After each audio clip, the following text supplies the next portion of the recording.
مستعمل هر ما بسف کی جورا کدیش گوتار بیشی هات دیره خستن. بو چی؟ چکو سرکاره به آخو بو. جورادی بو چات دیره خستن چکو سرپونزینه آخو بو.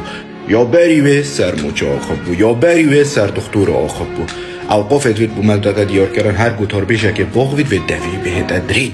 ناچه بید باغوید برا. تو گوتار بیشیده چه بیشی؟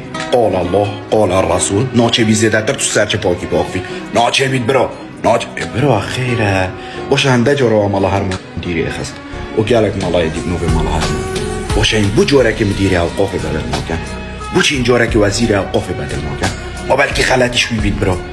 هر جاره که مالا هر ما بدل کردیم ما مستعد کردی کویشی هاتی بید خلقی یا خونه رازی کردیم یا گوتی اوه هین خلده یعنی وی والاتی و چنینه ها نه قوره نه موجه نه گازه نه آوه نه گاره به هر تشتکی تدفیت نین الوی والاتی خود بیا هی ساعته که دو خلق چید گهداری یا مالایت کرد ذهن خود صافید کرد گوه خود داده قاچه هیا چنینه بیشوی و طافید نین الویشی دل و برین بده بجی بهتا بریم اوقاف مای بس بیشت بوش عصمایشی نه بو خدا حلق خیره برا خیره